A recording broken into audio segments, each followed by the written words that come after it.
أن لا إله إلا الله وحده لا شريك له الملك الكريم وأشهد أن محمدا عبده ورسوله وصفيه وخليله الذي قال الله تعالى في كتابه الكريم وإنك لعلى خلق عظيم. اللهم صل على سيدنا محمد وعلى آل سيدنا محمد أما بعد. فيا أيها الحاضرون أوصيكم ونفسي بتقوى الله لعلكم تفلحون. وقال الله تعالى في القرآن العظيم وهو أصدق القائلين: أعوذ بالله من الشيطان الرجيم بسم الله الرحمن الرحيم. يا أيها الذين آمنوا اتقوا الله وقولوا قولا سديدا يصلح لكم أعمالكم ويغفر لكم ذنوبكم ومن يطع الله ورسوله فقد فاز فوزا عظيما. Ma'asyiral muslimin, jamaah salat Jumat yang insyaallah dirahmati oleh Allah Subhanahu wa taala. Pada kesempatan yang mulia ini, mari kita terus meningkatkan ketakwaan kita kepada Allah Subhanahu wa taala. Karena bukan jabatan, harta, apalagi rupa yang menjadi pembeda kita nanti di hadapan Allah Subhanahu wa taala. Akan tetapi takwalah yang nanti akan menjadi pembeda kita di hadapan Allah Subhanahu wa taala. Sebagaimana yang telah ditegaskan di dalam Al-Qur'an surat Al-Hujurat ayat 13, inna akramakum indallahi atqakum. Sesungguhnya yang paling mulia di antara kamu di sisi Allah ialah orang yang paling bertakwa. Ma'asyiral muslimin, jamaah Jumat rahimakumullah. Kita mungkin tak asing lagi dengan petikan ayat ini. Allah Subhanahu wa taala berfirman, kuntum khaira ummatin. Kalian adalah umat terbaik. Ayat ini diungkapkan di dalam surat Al-Imran ayat 110. Yang secara umum ayat ini jelas ditunjukkan kepada kita umat Nabi Muhammad SAW. Ayat di atas dikuatkan pula oleh sabda Nabi Muhammad SAW yang diriwayatkan oleh Imam Ahmad, wa ju'ilat ummati khairul umam. Rasulullah SAW bersabda, umatku dijadikan oleh Allah Subhanahu wa taala sebagai umat terbaik. Pertanyaannya, apakah kita telah menyadari bahwasanya kita ini adalah umat terbaik? Lantas, di manakah sisi terbaik atau keistimewaan daripada kita ini umat Nabi Muhammad SAW?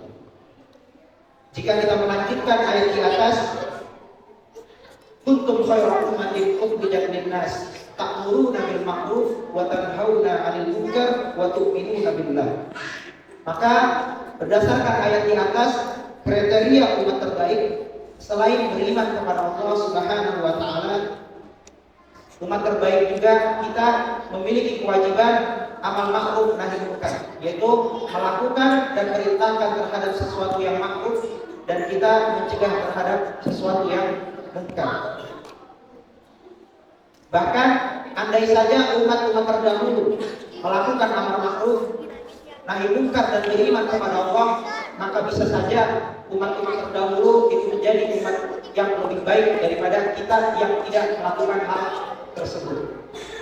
Sebagaimana yang dikatakan oleh Imam At-Tabari di dalam kitab tafsirnya ketika menjelaskan ayat ini. Jika umat Nabi Muhammad SAW terlepas dari ketiga ciri umat terbaik tadi, yaitu beriman kepada Allah, kemudian melakukan amal ma'ruf dan mencegah terhadap suatu kemungkaran, maka niscaya label umat terbaik ini akan dicabut dari kita umat Nabi Muhammad SAW.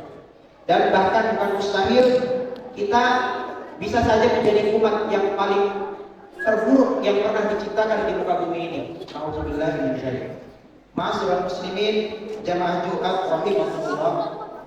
Meski demikian, kita tak perlu berkecil hati, tetaplah kita berusaha mempertahankan keimanan kita terhadap Allah Subhanahu wa taala, menunaikan amal ma'ruf nahi munkar sesuai dengan kemampuan dan kapasitas kita masing-masing. Dahulu Rasulullah SAW telah bersabda mengajarkan kepada kita bagaimana cara menyikapi suatu kemungkaran jika kita mendapatinya. Rasulullah SAW bersabda, "Man ra'a minkum munkaran falyughayyir biyadihi." Barang siapa di antara kalian yang melihat suatu kemungkaran, maka jika kalian mampu, maka cegahlah dengan tangan kalian. Bagi siapapun yang memiliki kemampuan, misalkan seorang ayah memiliki kemampuan untuk mencegah kemungkaran yang terjadi kepada keluarganya, atau seorang atasan yang memiliki kemampuan untuk mencegah terjadi kemungkaran bawahannya, atau bagi seorang pemimpin yang bisa memiliki kemampuan untuk mencegah kemungkaran terjadi di pimpinan rakyat yang di bawah pimpinannya. Kemudian fa in lam yastati fa bilisanihi.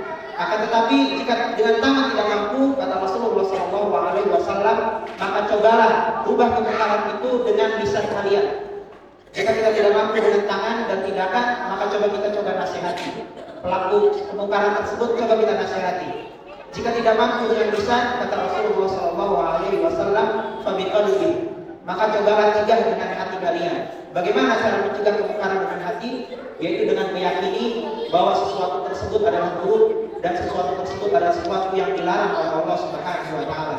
Kemudian kita mendoakan pelaku kemungkaran tersebut agar diberikan hidayah oleh Allah Subhanahu wa taala, dan kita berdoa kepada Allah Subhanahu wa taala agar kita dijauhkan dari perbuatan mungkar dan keji tersebut.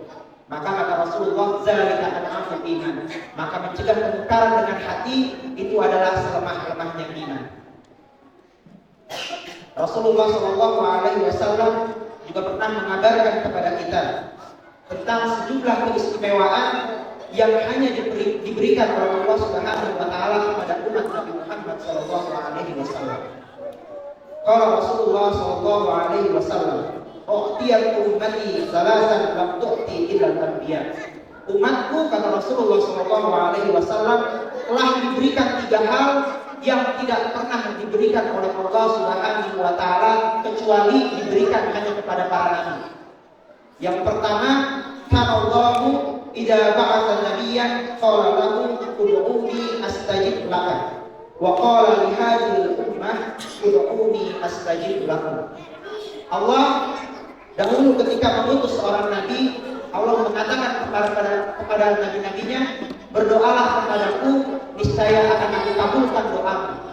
Akan tetapi Allah Subhanahu wa taala mengatakan kepada kita, umat Nabi Muhammad SAW, ud'uni astajib lakum. Berdoalah kepadaku wahai hambaku, maka akan aku kabulkan doa kalian. Kemudian yang kedua, wa kana Allah idza ba'atsa nabiyyan qala lahu ma ja'ala 'alaika bid-din min haraj. Dahulu jika Allah mengutus seorang nabi, Allah mengatakan kepada nabinya, aku tidak menjadikan kesulitan pada kamu dalam agama ini. Wa qala li hadhihi ummah, akan tetapi ketika Allah mengatakan kepada umat Nabi Muhammad SAW, wa ma ja'ala 'alaikum fid-din min haraj. Aku tidak menjadikan kesulitan kepada kalian dalam agama ini. Dan yang ketiga, wa kana Allah idza ba'atsa nabiyyan ja'alahu syahidan 'ala qaumi. Dahulu ketika Allah mengutus seorang nabi, Allah menjadikan ia sebagai saksi.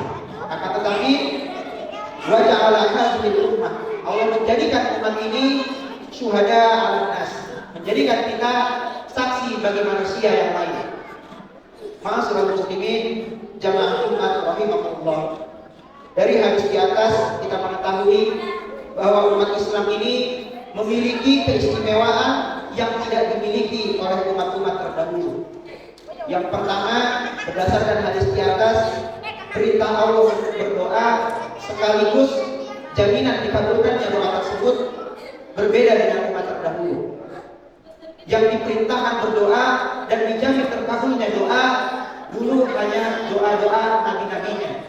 Akan tetapi ketika umat Nabi Muhammad, semua umat Nabi Muhammad SAW diperintahkan untuk berdoa dan dijamin dikabulkan doa mereka. Yang kedua, pernyataan Allah tidak menjadikan suatu kesempitan dalam agama. Dulu ini hanya dikatakan kepada nabi-nabi utusan Allah Subhanahu wa taala. Akan tetapi Berbeda dengan umat Nabi Muhammad SAW, ini menjadi ditujukan kepada kita secara umum, bukan hanya kepada Nabi Muhammad SAW saja. Kemudian yang ketiga, pernyataan Allah yang menyatakan bahwa umat Rasulullah SAW dijadikan umat pilihan sekaligus saksi bagi manusia yang lain. Sementara dulu Allah hanya menjadikan saksi dari kalangan Nabi, sebagaimana yang diabadikan di dalam surat Al-Baqarah ayat 143, wa kadzalika ja'alnakum ummatan wasatan litakunu syuhada'a 'alan nas wa yakuna rasulu 'alaikum syahida. Artinya, demikian pula kami telah menjadikan kalian umat yang adil dan pilihan agar kalian menjadi saksi atas perbuatan manusia dan agar Rasulullah Muhammad SAW menjadi saksi atas perbuatan kalian. Ma'asyiral muslimin, jamaah salat Jumat yang insyaallah dirahmati dan diberkahi oleh Allah Subhanahu wa taala. Demikian khutbah singkat kali ini. Semoga kita semua diberikan kekuatan untuk senantiasa melaksanakan amal ma'ruf dan mencegah terhadap sesuatu yang munkar. Dan semoga Allah Subhanahu wa taala memberikan kekuatan kepada kita untuk dapat menghadapi berbagai masalah yang kita hadapi dalam kehidupan dunia ini. Dan semoga kita senantiasa selalu berbaik sangka kepada Allah Subhanahu wa taala. Barakallahu li wa lakum fil Qur'anil 'azim wa nafa'ani wa iyyakum bima fihi min ayati wa dzikril hakim wa taqabbalallahu minna wa minkum tilawatahu wa innahu huwas samiul 'alim. Wa aqulu qawli hadza wa astaghfirullahal 'azim innahu huwal ghafurur rahim.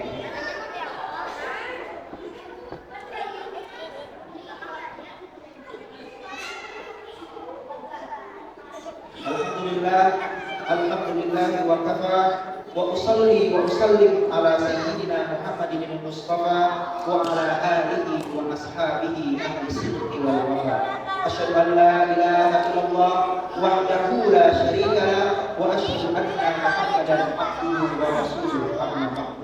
Fa ya ayyuhal muslimun usikum wa nafsi bi taqwallahil aliyyil azim wa'lamu anna Allah amarakum bi amrin azim أمركم بالصلاة والسلام على نبيه الكريم وقال إن الله وملائكته يصلون على النبي يا أيها الذين آمنوا صلوا عليه وسلموا تسليما اللهم صل على سيدنا محمد وعلى آل سيدنا محمد كما صليت على سيدنا إبراهيم وعلى آل سيدنا إبراهيم وبارك على سيدنا محمد وعلى آل سيدنا محمد كما باركت على سيدنا إبراهيم وعلى آل سيدنا إبراهيم في العالمين إنك حميد مجيد. اللهم اغفر للمؤمنين والمؤمنات والمسلمين والمسلمات الأحياء منهم والأموات. اللهم أعز الإسلام والمسلمين وأذل الشرك والمشركين وانصر من نصر الدين واخذل من خذل المسلمين ودمر أعداء الدين واهدي كلماتك إلى يوم الدين. اللهم ادفع عنا البلاء والوباء والزلازل وسوء الفتنة والنعم ما ظهر منها وما بطن عن بلدنا الإندونيسية خاصة وسائر البلدان المسلمين عامة يا رب العالمين. ربنا آتنا في الدنيا حسنة وفي الآخرة حسنة وقنا عذاب النار. ربنا ظلمنا أنفسنا وإن لم تغفر لنا وترحمنا لنكونن من الخاسرين. عباد الله إن الله يأمر بالعدل والإحسان وإيتاء ذي القربى وينهى عن الفحشاء والمنكر والبغي يعظكم لعلكم تذكرون. فاذكروا الله العظيم يذكركم ولذكر الله أكبر. أقم الصلاة.